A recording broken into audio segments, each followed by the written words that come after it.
Hey, what's up? It's me, Jessica Jane. I was just wondering if you've ever sat and thought to yourself, Jessica, what are the dirty things that women won't admit to? Well, if so, I'm glad you asked, because today that's what I'm going to go over, considering that the new trend of the videos that y'all like are the really dirty, nasty things, which is fine. I'm into it. I'll tell you. And to make sure you never miss out on another opportunity to get behind the scenes, insider access to all the fucked up things women really think, or another one of my videos, don't forget to hit that subscribe button with the notification bell. Okay, so there's 7 of these. I'm going to get right to it once again, but no more me being too horny to film this time. The first one is, you're not fucking her right, or the way that she wants. I can't tell you how many women are extremely unsatisfied in bed and just won't fucking tell their men. In fact, I have more women coming to me about how do I get him to get me to stop faking it, instead of how do I better express how to get my needs met. Women, you know what? I had this conversation with a dude. Women are so much more manipulative that way, and it does come from this place of women feeling like we can't speak up. And all of these, not for nothing, they're pretty fucking bad, but it's because we women, we just really don't want to hurt your feelings. I was just watching a murder documentary about a woman who hurt a man's ego because she rejected him sexually, and then he chopped her fucking head off. There's something that happens with us women where at a primal level, we're very aware that heightened testosterone, while usually accompanied with arousal, can also turn into increased violence. So yeah, we kind of just know not to tell you that you're not fucking us right. Sorry. Which then brings me to number 2, which I already alluded to, is that she's faking it. She's been fucking faking it. Now, I never understood this because I've never faked it, but if it weren't for all my friends who do it and all the movies and TV shows about women faking orgasms, I wouldn't know that it happened. But apparently, only 60% of women can actually have orgasms with a partner, which I totally understand. You know, going back to number 1, women just aren't speaking up when they're not getting it right. And again, we don't want to upset you when you're like super high testosterone. Everybody knows the term roid rage, I think it is, where that increase in testosterone will lead to violence and aggression. So women would rather fake it than hurt your feelings. Number 3 is she wished she was fucking somebody else. I remember I was seeing this dude one time and he had, bless him, the littlest penis ever. And mind you, I'm Asian and small.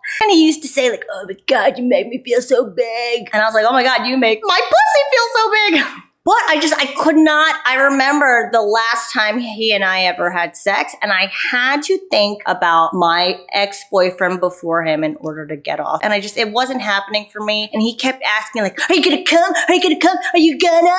And I was like, not with this tampon of a TT in me. TT means penis in Tagalog. I'm Filipino. But yeah, I'm telling you, every woman has that one guy in her life that has made her body ignite and explode in ways that she just can't forget.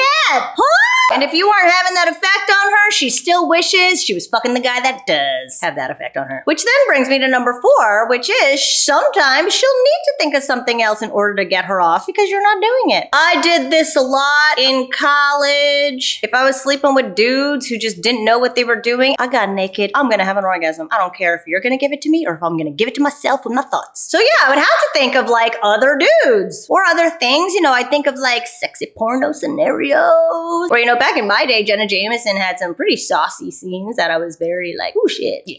So again, yeah, this goes back to you not meeting her needs and her not feeling comfortable enough to speak up about them. The 5th one is a little interesting, and that's she's using you for it too. One of my favorite Chris Stapleton songs is, I think it's called Nobody's Lonely Tonight. Nobody's Lonesome Tonight. It's about this guy who is just in anguish over this girl he's going through a breakup with whom he's going through a breakup, and he meets another girl at a bar who's also going through a breakup, and the mutual using of each other in order to get their needs met, despite wanting their needs met by other people. And I'll tell you right now, we women, we want to feel desired. We want to feel wanted. And if we're not getting that from the person we want it from, but you're here, fine, fuck it, we'll do it. Because maybe you're her only option and she can't afford therapy and just really is losing the game on learning how to love herself. So yeah, here you are. We use you too. Number 6, I alluded to this already, which is she wishes you you were bigger or smaller. For anybody who tells you size doesn't matter, it matters in the way that you guys don't think about. For men, it's like, bigger is better. I want my dick to be the size of my cat. But really, we women want the size that fits us most, whatever size that may be. And sometimes your D isn't doing it in the way we need it to. Again, it's like, what was her name? Goldilocks? This one's just right. We want one that's just right, and sometimes yours is just wrong. Number 7 is your performance or lack thereof is a problem. You've probably heard women say this to you if you couldn't get it up, if you came too fast, you didn't make her come. Her saying something like, it's okay, no, seriously. No, it's okay, oh my god. Don't be embarrassed. I get it happens.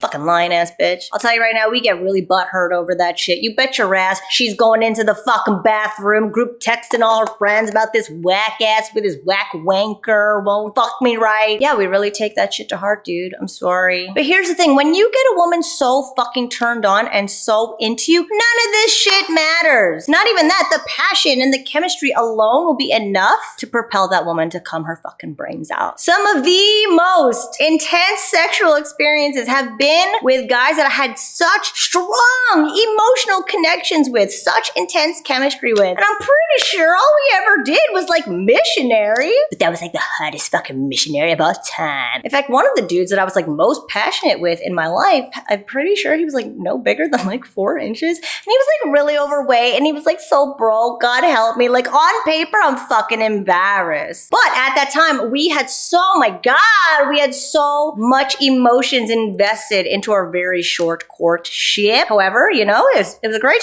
time. I didn't complain. I came every time with that teeny tiny pecker of his. So again, when you get a woman so aroused, and that's what speech spark arousal is all about. That's what the override effect, which I go over in this video here, or my former assistant Clayton goes over in this video right here, is how to get her emotions so overwhelmingly heightened that it trumps every single other thing, like performance, the size of your dick, knowing what to do with her body. It just comes naturally because us women, our biggest erogenous zone is our fucking brain. And I'm telling you, if you could do it for her and here first, that's more than half the battle. So find exactly how to utilize the over effect right here, which is the tenet and main principle to my speech spark arousal program. Don't even bother confronting these chicks about these 7 things. What can you do? Really nothing you could do about it, but get her so fucking hot and into you that she makes herself come in here from the passion in here. That, you know, you don't have to change anything about yourself or your size. Thanks for watching as always, and I'll see you guys next time.